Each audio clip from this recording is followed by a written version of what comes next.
Alhamdulillah wa kafa wassalatu wassalamu ala Rasulillah al-Mustafa wa ala alihi wa ashabihi ahla sidqi wal wafa. Asyhadu an la ilaha illallah wahdahu la syarika lah wa asyhadu anna Muhammadan abduhu wa rasuluhu la nabiyya ba'dah. Rabbi shrah li sadri wa yassir li amri wa hlul 'uqdatam min lisani yafqahu qawli. Salatullah ala taha rasulillah. Salatullah ala yasin habibillah. Kama salam wa bil hadi wa kulli mujahidin lillah bi ahli badri ya Allah, bi ahli badri ya Allah.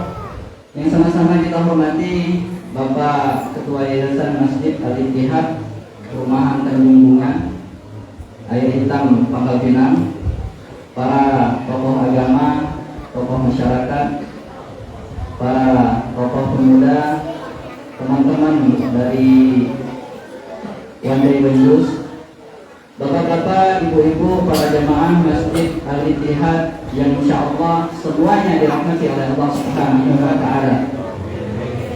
Alhamdulillah, puji syukur kita panjatkan atas kehadirat Allah yang mana pada malam hari ini kita bisa bermuajahah, bertatap wajah dalam keadaan sehat walafiat dalam rangka memperingati Isra dan Mi'raj Nabi besar Muhammad SAW.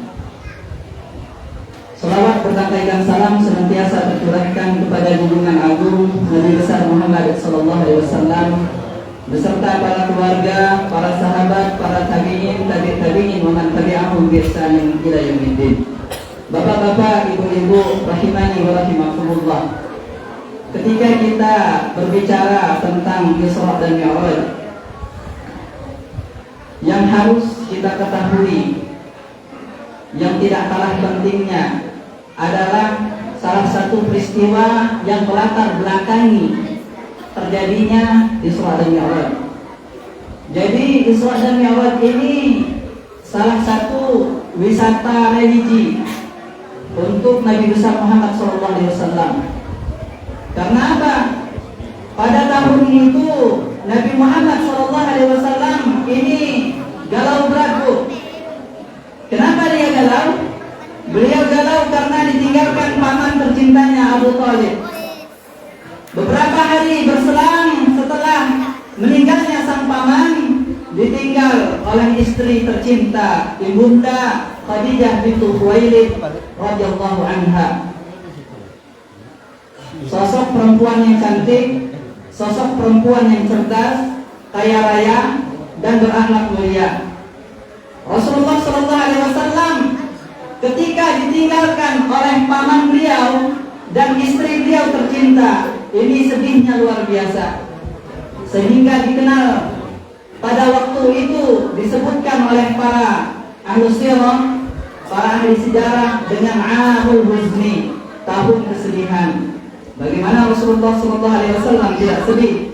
Pamannya yang selama ini membesarkannya, pamannya yang selama ini memberikan kasih sayang, bahkan kasih sayang yang diberikan oleh sang paman jauh di atas kasih sayang kepada anaknya sendiri. Lebih sayang kepada Nabi besar Muhammad SAW yang senantiasa masang badan di barisan terdepan ketika dakwah Islam pada waktu itu dihalangi, dicekal oleh para pembesar kafir Quraisy.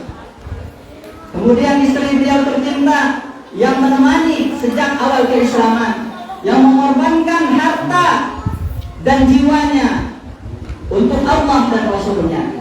Bapak-bapak, ibu-ibu, rahimani wa rahimakumullah. Ibunda Khadijah bintu Khuwailid ini sosok wanita yang sangat luar biasa, yang bisa dijadikan inspirasi, suri tauladan untuk ibu-ibu yang ada di sini. Ibunda Khadijah itu dulu Nabi Muhammad SAW ketika beruzlah, ketika berta'abbud di Gua Hira, itu berhari-hari tidak pulang ke rumah, tidak kabar, la salam wala kalam. Kalau istilah orang Arabnya.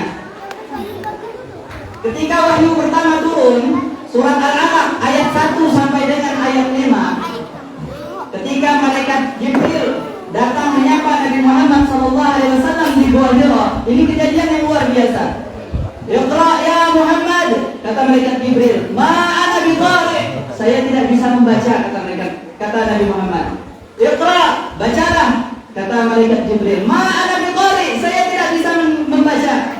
Akhirnya didekap oleh malaikat Jibril sampai Nabi Muhammad itu susah untuk bernafas. Iqra bismi rabbikal ladzi khalaqal insana min 'alaq. Iqra wa rabbukal akram alladzi 'allama bil qalam 'allamal insana ma lam ya'lam. Setelah dapat wahyu pertama, 5 ayat pertama surat Al-Alaq tadi, Nabi pulang ke rumah ketakutan, keluar keringat dingin Nabi Muhammad SAW. Bayangkan, sambil menutup pintu, Assalamualaikum. Ketika pintu dibukakan, apa yang diucapkan Nabi? Zammiluni, zammiluni, tolong selimuti aku. Inilah akhlak yang patut untuk dicontoh oleh ibu-ibu. Nabi berhari-hari gak pulang. Sayyidah Khadijah gak pernah bertanya, Nabi dari mana, dengan siapa, tidur di mana, makan dengan siapa. Bu, lagi, misalkan seminggu udah pulang nih Bu, dan beri kabar di WA, di SMS, dan telepon. Kira-kira pulang-pulang, Assalamualaikum, tolong selimut gede. Macam mana respon ibu-ibu? Bu, jangan ketawa. Lempar kasut. Bayangkan, ibu dah Khadijah tidak. Rasulullah berhari-hari nggak pulang. Tiba-tiba ketika pulang minta diselimut. Zammiluni. Sepatah kata pun tidak keluar dari mulut ibunda Khadijah bintu Khuwailid. Yang beliau lakukan mempersiapkan tempat untuk bisa dijadikan Rasulullah untuk beristirahat, menyiapkan selimut, kemudian memberikan pahannya agar Rasulullah SAW bisa berbaring di atas pahannya. Beliau tidak berkata satu kata pun. Nunggu sampai Rasulullah tenang, sampai Rasulullah sendiri yang menceritakan apa yang terjadi. Jadi wajar ketika ditinggalkan sosok istri yang berakhlak mulia, Rasulullah SAW tadi luar biasa galaunya. Bapak-bapak, ibu-ibu rahimani wa rahimakumullah, Rasulullah itu luar biasa. Suri tauladan kita dalam semua aspek kehidupan. Jadi salah satu pelajaran yang bisa kita ambil juga, ketika masih ada pasangan kita, suami ataupun istri, itu perlakukan dengan sebaik mungkin. Karena kita baru terasa kehilangan ketika mereka sudah berpisah dengan kita. Dan perpisahan antara dunia yang sekarang ini, alam dunia dengan alam barzakh, ini perpisahan yang sangat luar biasa. Oleh karena itu, sayangi istri, sayangi suami. Sayangi istri, jangan kau sakiti. Tangisan istri, tangisan bidadari. Bapak-bapak, ibu-ibu rahimani wa rahimakumullah. Kemudian Rasulullah SAW itu kebiasaannya manggil istri beliau dengan panggilan sayang. Panggilan sayang. Bapak-bapak di sini manggil bininya Bapak? Manggil nama? Manggil nama? Bu, ada tak lagi yang manggil nama? Ada. Nah, Rasulullah SAW tidak mengajarkan hal yang seperti ini. Karena dari panggilan saja bisa menambah rasa cinta. Ibu-ibu manggil suaminya apa? Ayang Beb. Ayang Beb.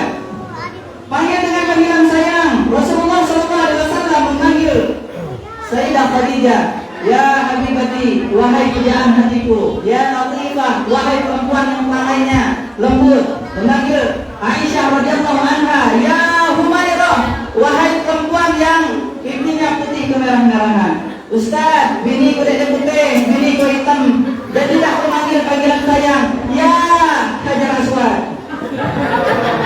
Jangan dipanggil Hajar Aswad. Mentang-mentang hitam dipanggil Hajar Aswad. Boleh panggilan sayang apapun, gak harus berbahasa Arab. Pakai bahasa Indonesia gak apa-apa. Pakai bahasa Sunda, kayak kebiasaan orang Sunda. Orang Sunda, istri biasanya manggil suami AA ya, benar gak? Betul. Jadi istri manggil suaminya AA, suami manggil istrinya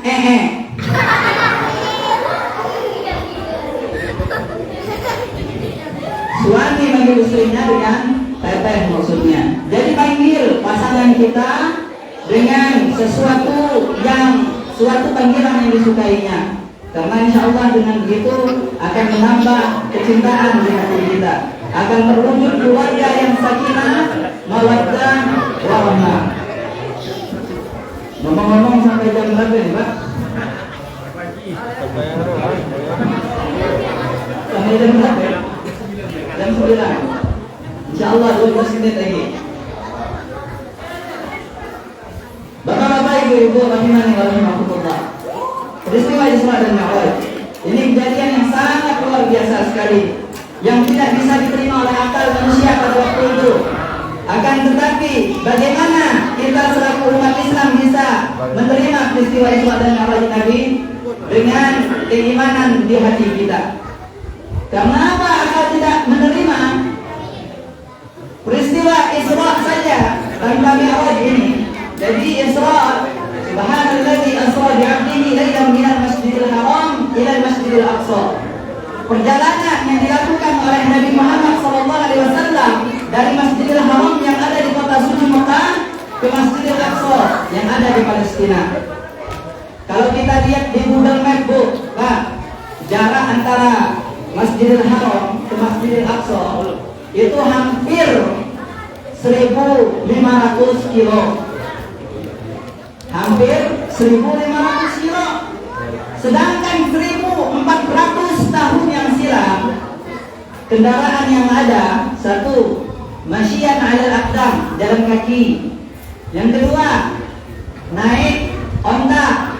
Yang ketiga, naik kuda. Kuda kaki 4, bukan Mitsubishi, kuda. Jadi perjalanan paling cepat pada waktu itu para ulama menyebutkan 1 bulan, bahkan bisa lebih. Ini Nabi Muhammad SAW PP pulang pergi Mekah, Palestina, kembali lagi ke kota suci Mekah.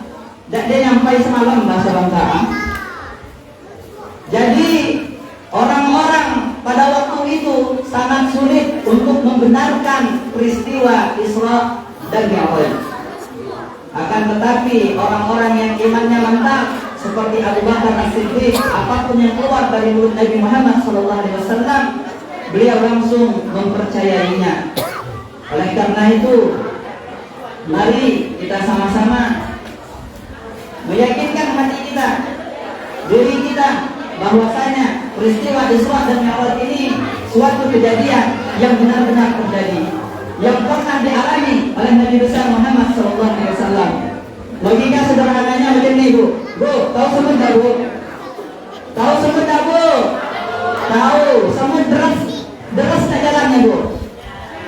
Dah, semut itu kecil, jalannya pelan.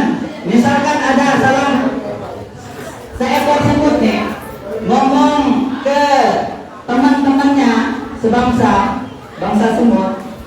Kata semut, bro, gua baru pulang dari Jakarta, bro. Kata semut tadi kan. Kata kawan yang satunya, boleh ki, karena pagi tadi kulino kaki di Bangka. Kemudian kata semut tadi benar, pagi tadi ku di Bangka. Setelahku pagi itu juga ku berangkat ke Jakarta dan sore ku pulang lagi ke Bangka, dan sekarang ku di Bangka. Kira-kira kawan-kawan semut kita dipercaya tak? Percaya tak? Semut kecil bisa pulang pergi Bangka, Jakarta, Bangka dalam waktu sehari. Percaya tak? Gak percaya. Mungkin tak? Gak mungkin, kata bangsa semut tadi ya. Akan tetapi yang menjadikan semuanya itu mungkin, kata semut tadi ya. Pagi tadi aku di bandara main. Pas di bandara aku nyelinap ke pesawat Sriwijaya Air tujuan Jakarta. Sampai Jakarta. Kemudian sampai Jakarta udah kemana-mana kata semut dia. Udah kemana-mana. Udah ke pesawat lah. Ternyata pesawat yang sama sore terbang lagi ke Bangka. Ini artinya apa? Yang menjadikan mungkin tadi sarana transportasi yang begitu canggih. Peristiwa Isra dan Mi'raj Nabi besar Muhammad SAW ini kendaraan yang difasilitasi oleh Allah Subhanahu Wa Taala. Kendaraan surga, kendaraan yang berasal dari surga, yang dikenal dengan sebutan buraq dari kata barqun. Barqun itu dalam bahasa Arab artinya cahaya. Jadi tidak usah ditanya lagi kecepatannya seperti apa. Yang jelas jauh lebih cepat daripada pesawat terbang yang ada sekarang ini. Bapak-bapak, ibu-ibu, rahimani wa rahimakumullah. Kemudian ketika peristiwa Mi'raj, naiknya Rasulullah SAW ke langit ke-7 ke Sidratul Muntaha, menerima amanah, menerima perintah, mandat dari Allah Subhanahu Wa Taala secara langsung tanpa perantaraan malaikat Jibril. Saking pentingnya perintah ini. Perintah apa? Sholat 5 waktu. Yang mana awalnya 50 waktu. Kita awal diwajibkan sholat, perintah dari Allah sehari semalam 50 waktu. Kira-kira kalau 50 waktu sehari semalam masih bisa terjadi Pak? Tidak bisa. Setiap 25 menit sekali kita sholat, 25 menit sekali kita sholat. Diterima oleh Rasulullah SAW 50 waktu. Turun ketemu dengan Nabi Musa.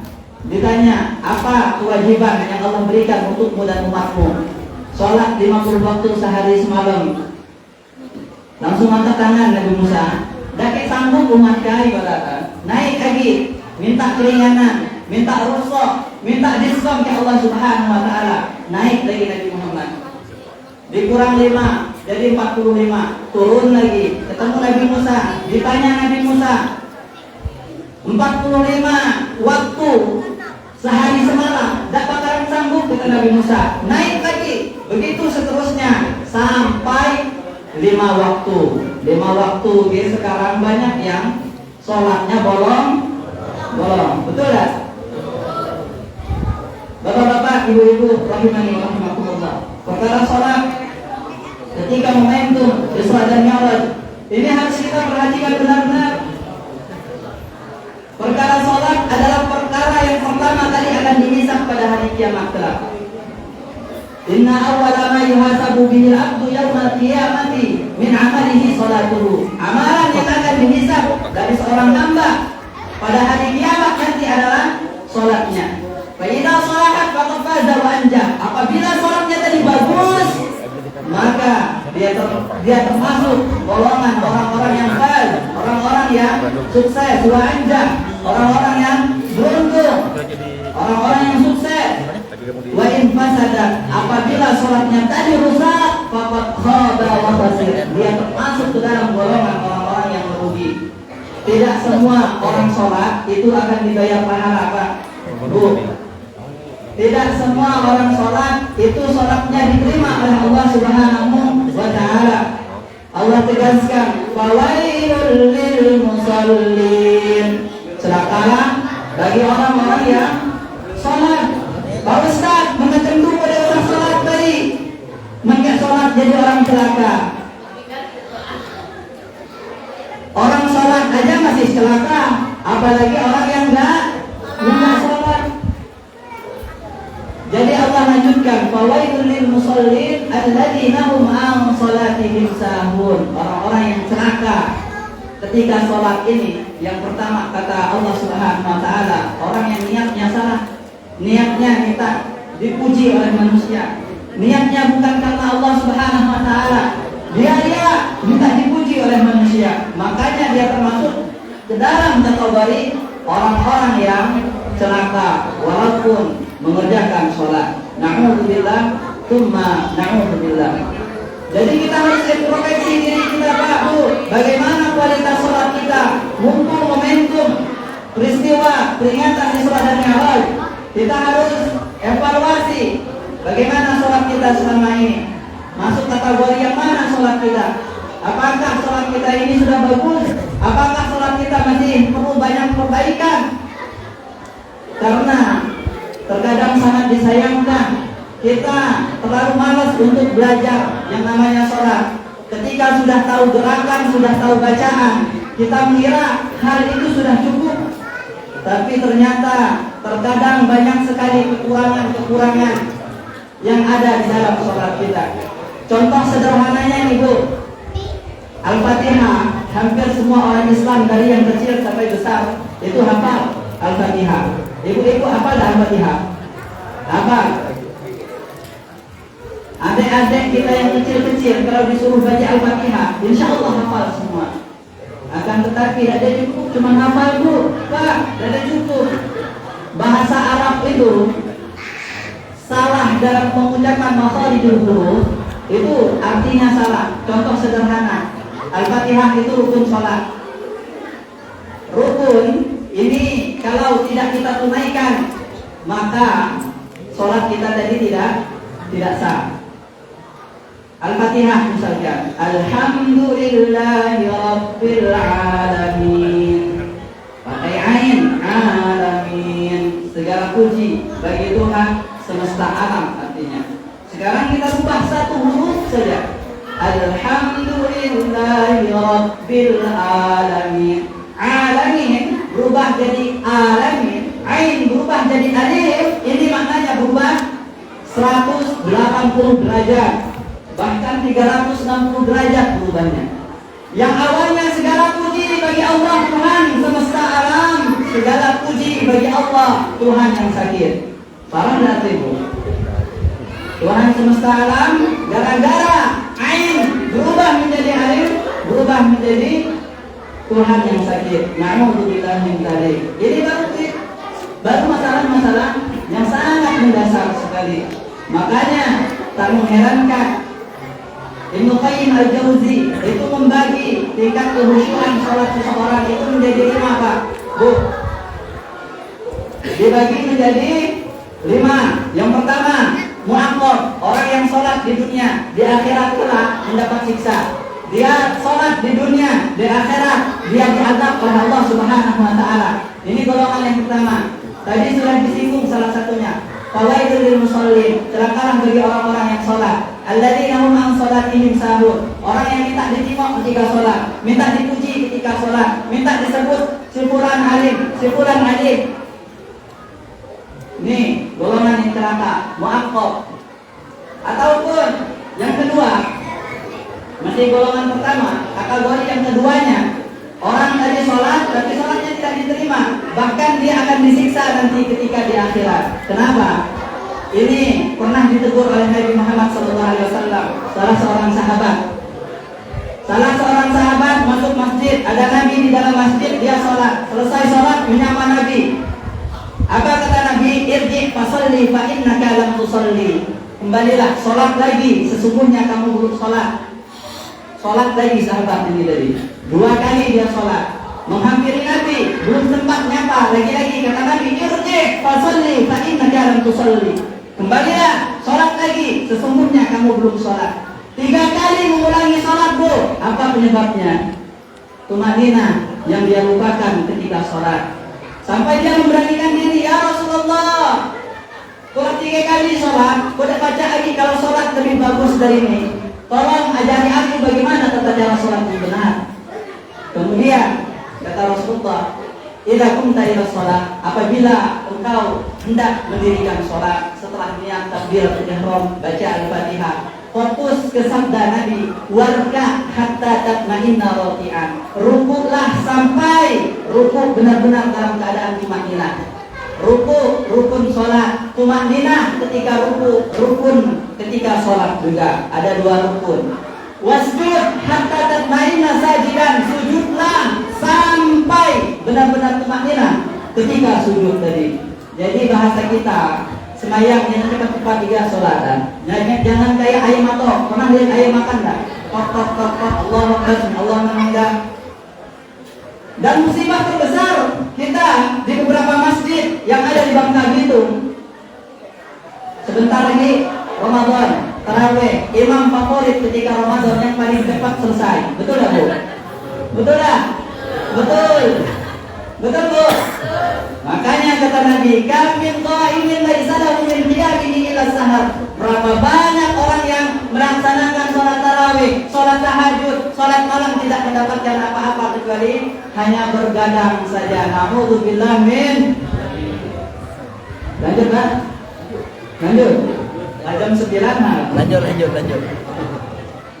Kemudian yang kedua, muhasab, kata Imam Ibnu Qayyim. Ini kategori orang yang sholat nanti di akhirat akan dihisab, diperhitungkan, belum jelas sholatnya diterima atau tidak. Ini siapa? Ini orang yang sholatnya niat karena Allah Subhanahu Wa Taala. Dia niat karena Allah Subhanahu Wa Taala. Akan tetapi yang menyebabkan sholatnya tadi masih akan diperhitungkan, masih tanda tanya ketika di akhirat. Dia secara zahirnya bagus, secara batinnya, hatinya tidak hadir ketika sholat. Kalau ditanya rukun sholat, dia bisa. Kalau ditanya sunnah-sunnah abad dalam sholat, dia bisa. Ditanya yang termasuk sunnah hayat dalam sholat, dia bisa. Niatnya ketika sholat karena Allah Ta'ala.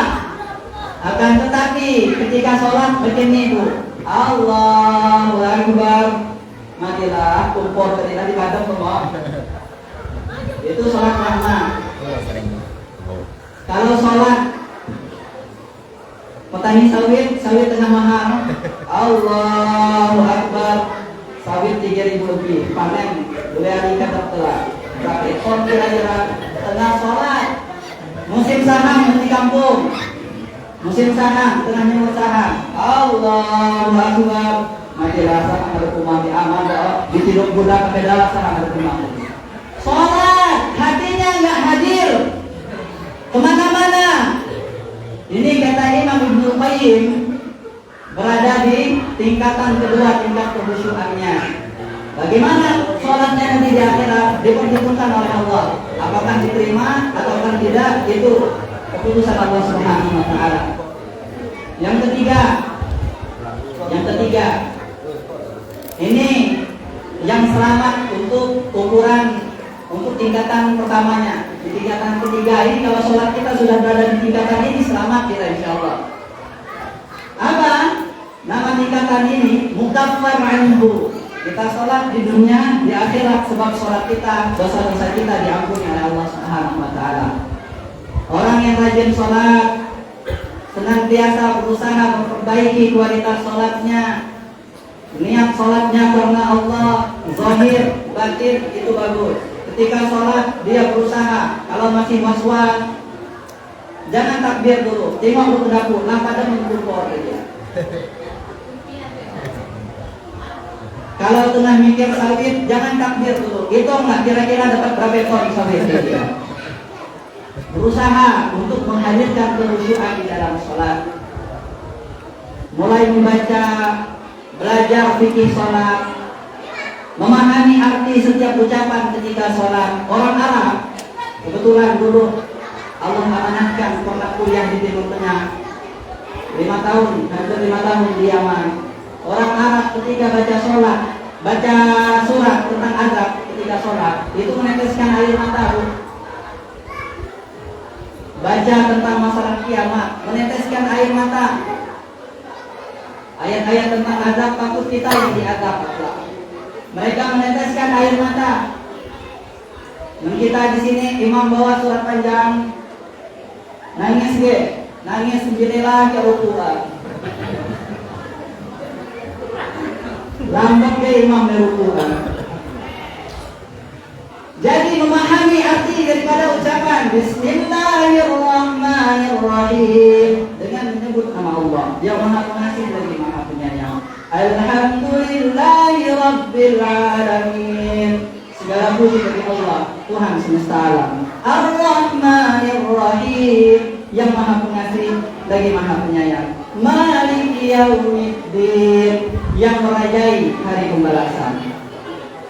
Terus, jadi kita sholatnya dan mikir kemana-mana lagi kalau kita paham dengan apa yang kita ucapkan. Dan dia lagi kesempatan nak mikir kompor apa ada atau yang teribu.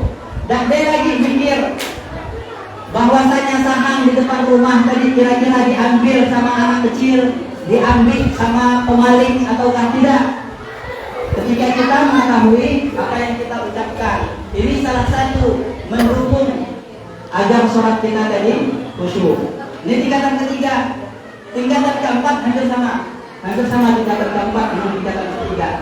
Namanya mutabun. Orang yang sholat ketika di dunia, rajin sholat ketika di akhirat, dia akan dibayar pahala. Zahir batinnya bagus. Berusaha untuk khusyuk di dalam sholatnya.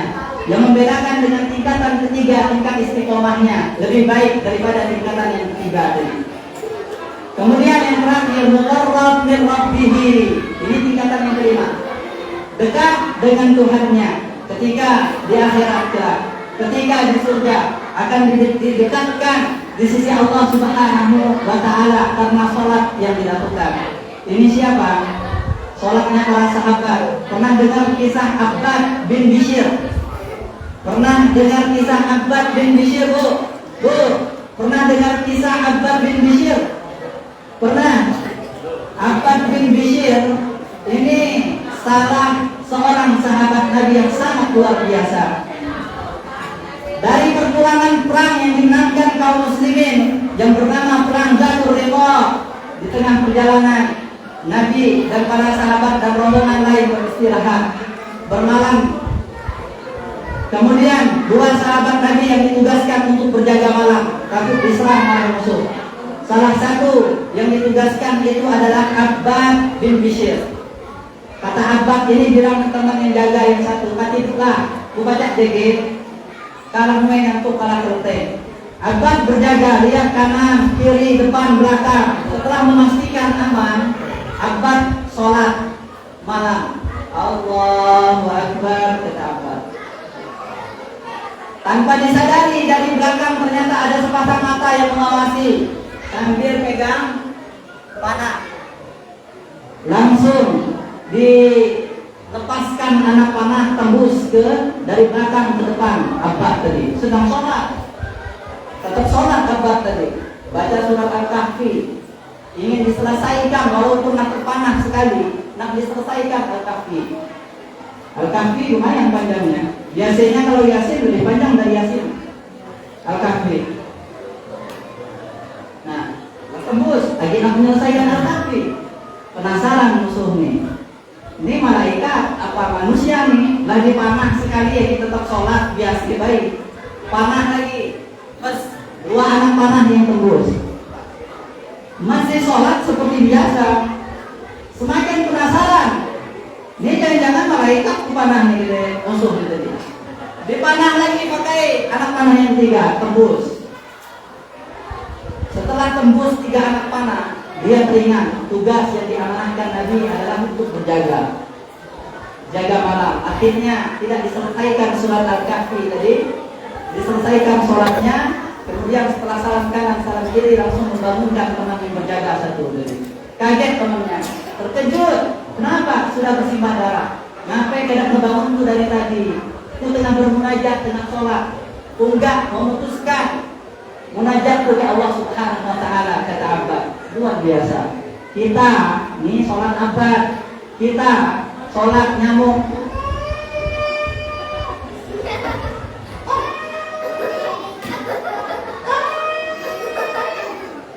Itu sholatnya kita beda dengan sholat Abbad bin Bishr. Tiga anak panah bu. Bayangkan saking khusyuknya ketika sholat. Rasa sakit tadi mengalahkan, rasa khusyuknya mengalahkan rasa sakit. Bapak-bapak, ibu-ibu, rahimani wa rahimakumullah. karena waktunya sudah habis. Sebentar lagi ada satu cerita, tapi karena waktu habis kita cukupkan sampai di sini. Mudah-mudahan di lain kesempatan Allah mempertemukan lagi kita. Kalau tidak di dunia, insya Allah Allah mempertemukan kita di surganya. Amin ya rabbal alamin. Subhanallah wa bihamdika, asyhadu an la ilaha illa anta, astaghfiruka wa atubu ilaik. Wassalamualaikum warahmatullahi wabarakatuh.